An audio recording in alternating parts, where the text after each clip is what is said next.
जय श्री कृष्ण। आज मैं आपको बताऊंगी कैसे हनुमान जी ने सत्यभामा, सुदर्शन चक्र और गरुण इन तीनों का घमंड तोड़ा था। श्री कृष्ण भगवान द्वारका में रानी सत्यभामा के साथ सिंहासन पर विराजमान थे। निकट ही गरुण और सुदर्शन चक्र भी बैठे हुए थे। तीनों के चेहरे पर दिव्य तेज झलक रहा था। बातों ही बातों में रानी सत्यभामा ने श्री कृष्ण से पूछा कि हे प्रभु, आपने त्रेता युग में राम के रूप में अवतार लिया था। सीता आपकी पत्नी थी, क्या वे मुझसे भी ज्यादा सुंदर थी? द्वारकाधीश समझ गए कि सत्यभामा को अपने रूप का अभिमान हो गया है। तभी गरुड़ ने कहा कि भगवान, क्या दुनिया में मुझसे भी ज्यादा तेज गति से कोई उड़ सकता है? इधर सुदर्शन चक्र से भी नहीं रहा गया और वे भी कह उठे कि भगवान, मैंने बड़े बड़े युद्धों में आपको विजयश्री दिलवाई है, क्या संसार में मुझसे भी शक्तिशाली कोई है? भगवान मन ही मन मुस्कुरा रहे थे। वे जान रहे थे कि उनके इन तीनों भक्तों को अहंकार हो गया है और इनका अहंकार नष्ट करने का समय भी आ गया है। ऐसा सोचकर उन्होंने गरुण से कहा कि हे गरुण, तुम हनुमान के पास जाओ और कहना कि भगवान राम माता सीता के साथ उनकी प्रतीक्षा कर रहे हैं। गरुण भगवान की आज्ञा लेकर हनुमान को लाने चले गए। इधर श्री कृष्ण ने सत्यभामा से कहा कि देवी, आप सीता के रूप में तैयार हो जाइए, और स्वयं द्वारकाधीश ने राम का रूप धारण कर लिया। मधुसूदन ने सुदर्शन चक्र को आज्ञा देते हुए कहा कि तुम महल के प्रवेश द्वार पर पहरा दो और ध्यान रहे कि मेरी आज्ञा के बिना महल में कोई प्रवेश ना करे।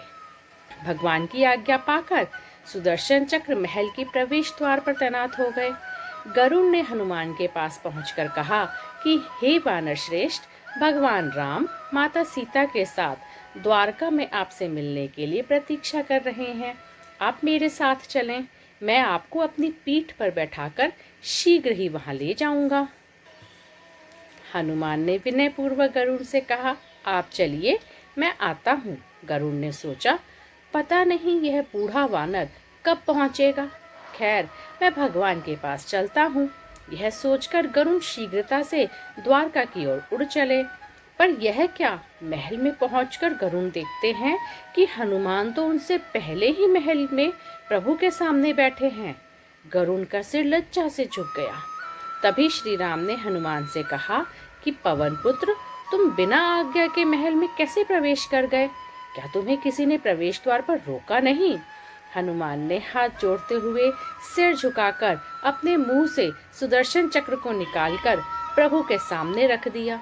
हनुमान ने कहा कि हे प्रभु, आपसे मिलने से मुझे इस चक्र ने रोका था, इसीलिए इसे मुंह में रख मैं आपसे मिलने आ गया, मुझे क्षमा करें। भगवान मन ही मन मुस्कुराने लगे। हनुमान ने हाथ जोड़ते हुए श्री राम से प्रश्न किया, हे प्रभु, आज आपने माता सीता के स्थान पर किस दासी को इतना सम्मान दे दिया कि वह आपके साथ सिंहासन पर विराजमान है? अब रानी सत्यभामा का अहंकार भंग होने की बारी थी। उन्हें सुंदरता का अहंकार था जो पल भर में चूर हो गया था। रानी सत्यभामा, सुदर्शन चक्र व गरुण जी तीनों का गर्व चूर चूर हो गया था। वे भगवान की लीला समझ रहे थे। तीनों की आंखों से आंसू बहने लगे और वे भगवान के चरणों में झुक गए। अद्भुत लीला है प्रभु की। अपने भक्तों के अहंकार को अपने भक्त द्वारा ही दूर किया उन्होंने। जय श्री कृष्ण।